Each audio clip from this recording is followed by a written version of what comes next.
ನಮೋ ವೀರ ನರೇಂದ್ರನೇ, ನಮೋ ಜ್ಞಾನವರೇಂದ್ರನೇ, ನಮೋ ವೀರ ನರೇಂದ್ರನೇ, ನಮೋ ಜ್ಞಾನವರೇಂದ್ರನೇ. ಜೀವ ಜಗತನು ಬೆಳಗ್ಗೆ ತನ್ನೆ ಸುಟ್ಟು ಬೆಳಗಿಹ ಸೂರ್ಯನ ಅರಿವುದೆಂತು ಪರಮ ಪ್ರಭೆಯ ದಿವ್ಯ ಮೂರ್ತಿ ಆಂತರ್ಯವ. ಬಾಹ್ಯ ಭಾಸಕ್ಕೆ ದಣಿದು ಧರಣಿಯು ಭ್ರಮಣೆಗೈಯುತ್ತಲಿರ್ಪುದು. ಗ್ರಾಹ್ಯವಾಗದು ಜಗದ ಜನಕ್ಕೆ ತ್ಯಾಗ ಮೂರ್ತಿ ನಿನಿರ್ಪುದು. ಗ್ರಾಹ್ಯವಾಗದು ಜಗದ ಜನಕ್ಕೆ ತ್ಯಾಗ ಮೂರ್ತಿ ನಿನಿರ್ಪುದು. ನಮೋ ವೀರ ನರೇಂದ್ರನೇ, ನಮೋ ಜ್ಞಾನವರೇಂದ್ರನೇ, ನಮೋ ವೀರ ನರೇಂದ್ರನೇ, ನಮೋ ಜ್ಞಾನವರೇಂದ್ರನೇ. ಹುಟ್ಟಿ ಬೆಳೆದದು ನಿಂತ ವೃಕ್ಷವು ನೆರಳ ಕೊಡಲು ನಿರಂತರ. ಹಿತವಗೈಯುತ ಸಕಲ ಜೀವಕ್ಕೆ ಫಲವ ಕೊಡುತ್ತಲಿ ಸಂತತ. ತನ್ನ ಕಡಿದರು ಉರುವಲಾಗಿ ಪರರ ಸೇವೆಯಗೈಯುವ. ಮುನ್ನ ತಿಳಿಯಲಿ ಜಗವು ನಿನ್ನಯ ನರರ ಸೇವೆಯ ಬೋಧವ. ಮುನ್ನ ತಿಳಿಯಲಿ ಜಗವು ನಿನ್ನಯ ನರರ ಸೇವೆಯ ಬೋಧವ. ನಮೋ ವೀರ ನರೇಂದ್ರನೇ, ನಮೋ ಜ್ಞಾನವರೇಂದ್ರನೇ, ನಮೋ ವೀರ ನರೇಂದ್ರನೇ, ನಮೋ ಜ್ಞಾನವರೇಂದ್ರನೇ. ಹರಿವ ನದಿಯದು ಜೀವವಾರಿಯು ಲೋಕ ಸರ್ವಕ್ಕೆ ಸಾರವು. ಭೇದ ತೋರದ ಸರ್ವ ಜೀವರ ಸೇವೆಯಿಂ ಪರಮಾರ್ಥವು. ಸರ್ವ ಪಾಪವ ಹೀರಿ ಸಕಲರ ಪುನಿತಗೊಳಿಸುವ ಕರ್ಮವು. ನಿನ್ನ ಜೀವನ ಧರ್ಮವದಕ್ಕೆ ನಾವು ನಿನಗೆ ನಮಿಪೆವು. ನಿನ್ನ ಜೀವನ ಧರ್ಮವದಕ್ಕೆ ನಾವು ನಿನಗೆ ನಮಿಪೆವು. ನಮೋ ವೀರ ನರೇಂದ್ರನೇ, ನಮೋ ಜ್ಞಾನವರೇಂದ್ರನೇ, ನಮೋ ವೀರ ನರೇಂದ್ರನೇ, ನಮೋ ಜ್ಞಾನವರೇಂದ್ರನೇ, ನಮೋ ವೀರ ನರೇಂದ್ರನೇ, ನಮೋ ಜ್ಞಾನವರೇಂದ್ರನೇ, ನಮೋ ಜ್ಞಾನವರೇಂದ್ರನೇ, ನಮೋ ಜ್ಞಾನವರೇಂದ್ರನೇ.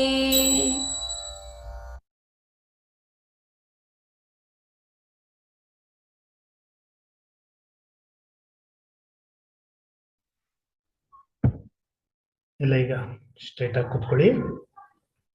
ಪ್ರಾಣಾಯಾಮ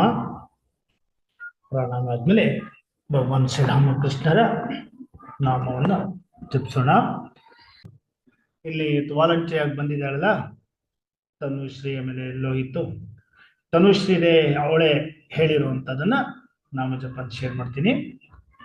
ಸೊ ಈಗ ನಾನು ಪ್ರಾಣಾಯಾಮ ಆದ್ಮೇಲೆ ಧ್ಯಾನದ ಟೈಮಲ್ಲಿ ನಾನು ತನುಶ್ರೀನೇ ಅವಳೇ ರೆಕಾರ್ಡ್ ಮಾಡಿ ಕಳಿಸಿದ್ದು ಲಾಸ್ಟ್ ಟೈಮು, ಅದನ್ನೇ ಶೇರ್ ಮಾಡ್ತೀನಿ. ಯಾಕೆಂದ್ರೆ ಇವತ್ತು ಅವಳೇ ವಾಲಂಟಿಯರ್ ಆಗಿ ಬಂದಿದ್ದಾಳೆ. ವಾಲಂಟಿಯರ್ ಅವನು ಲೋಹಿತ್ ಅವನು ಬಂದು ಆರತಿ ಮಾಡಿ ಹೋದ. ಯಾಕೆಂದ್ರೆ ಅವನು SSLC ಹುಡುಗ, ಟ್ಯೂಷನ್ ಇತ್ತು. ನೋಡಿ ಎಷ್ಟು ಖುಷಿ ಆಗತ್ತೆ. ಆ ಟ್ಯೂಷನ್ನು ಹೋಗ್ಕೊಂಡು ಕೂಡ ಇಲ್ಲಿ ಬಂದು ಅಟೆಂಡ್ ಮಾಡಿ ಹೋದ. That's the call. ಆ ಥರದೊಂದು ಡೆಡಿಕೇಶನ್ಗಳು ನಿಮ್ಮಲ್ಲಿ ಇದ್ಬಿಡ್ತು ಅಂದ್ರೆ ಏನೋ ಖುಷಿ ಕೊಡತ್ತೆ ನಿಮ್ಗೆ ಅಲ್ವಾ. ನಾನು ಅದನ್ನು ನಡೆಸ್ಕೊಡ್ಬೇಕು ಅಂತ ಇಂಥ ಮಕ್ಳಿದ್ರೆ ತುಂಬಾ ಖುಷಿ ಆಗತ್ತೆ. ಓಕೆ,